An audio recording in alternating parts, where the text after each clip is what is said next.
Comment faire pour contacter un crédit? C'est simple. Vous devez suivre les 8 étapes suivantes. Dans cette vidéo, je vous présente les étapes les plus importantes pour obtenir un prêt qui peut permettre aux ménages d'acquérir des biens de consommation, comme voitures et autres, et aider également les entreprises d'acquérir des biens d'équipement. Avant de commencer notre sujet, abonne-toi à la chaîne et likez cette vidéo pour la référencier.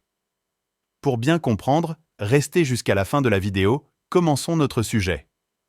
Cette vidéo est subdivisée en 3 parties principales. La première partie est la définition de crédit. La deuxième partie est consacrée aux catégories de crédit selon leur durée de vie. Et enfin, les étapes à suivre pour obtenir un prêt. Point 1.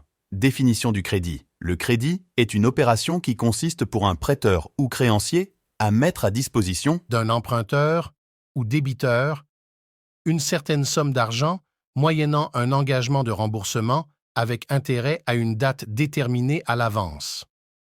Point 2. Sorte des crédits selon leur durée de vie. Le crédit à très court terme, au jour le jour, qui est utilisé par les banques pour ajuster quotidiennement leur trésorerie. 2. Le crédit à court terme dure 3 mois à 2 ans, utilisé par les ménages et les entreprises. 3. Le crédit à moyen terme, entre 2 et 7 ans. 4. Le crédit à long terme, plus de 5 ans. Point 3. 8 étapes ou conditions à remplir pour bénéficier d'un prêt. Première étape. Une pause s'il vous plaît, abonne-toi, likez et surtout, restez jusqu'à la fin pour apprendre plus. Je disais première étape, avoir un revenu fixe et régulier. Pour obtenir un prêt, il faut pouvoir présenter des revenus fixes et réguliers. La stabilité est un critère essentiel pour les banques.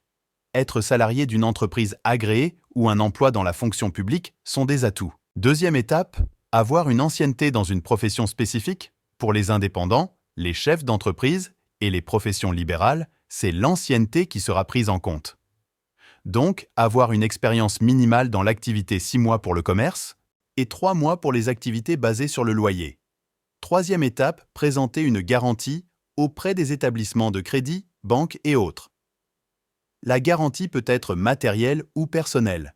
Être propriétaire de l'activité et disposer de documents légaux, RCCM, patente, identification nationale, autorisation d'ouverture et autres.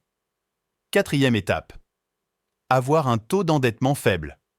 Le taux d'endettement est le rapport entre les revenus nets du foyer et le total des mensualités de crédit. Les établissements de crédit considèrent à 33% le taux d'endettement maximum. Le total des mensualités de crédit ne doit donc pas excéder 35%, tout dépend du reste à vivre. Cinquièmement, un reste à vivre suffisant. Le reste à vivre représente ce qu'il reste chaque mois à un ménage, donc charges fixes et mensualités de crédit déduites, factures, impôts, transports. Chaque banque peut appliquer sa propre recette. On peut cependant partir du mode de calcul suivant, reste à vivre égale total des ressources. Salaire, retraite, 70% des revenus fonciers, moins total des charges fixes, loyer, impôts, pensions alimentaires, moins total des crédits.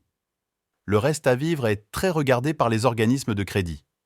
Pour donner un ordre d'idée, le reste à vivre minimum pour une personne seule est de 750 $ et 900 $ pour un couple sans enfant, auquel s'ajoutent 150 $ par enfant. Sixièmement, c'est l'âge, être âgé de 25 à 60 ans, 60 à 65 ans, cas senior. Il est aujourd'hui possible d'emprunter au-delà de 65 ans, mais les conditions sont draconiennes. Le coût de l'assurance est alors très élevé et entraîne parfois un dépassement du taux d'usure en vigueur avec pour conséquence le refus de financement bancaire. De même, avant 25 ans, il est très compliqué d'obtenir un crédit. Même pour un crédit à la consommation, septièmement, c'est l'apport personnel. L'apport personnel n'est pas un facteur indispensable pour obtenir un prêt, bien qu'il soit souvent demandé 10% d'apport dans le cas d'un prêt immobilier. Plus le reste à vivre est important, plus les banques sont susceptibles d'accorder un prêt sans apport. Huitièmement, une situation financière saine, les banques n'accordent pas de crédit aux personnes fichées. Elles interrogent systématiquement tous les établissements de crédit pour s'assurer qu'aucun fichage n'est en cours.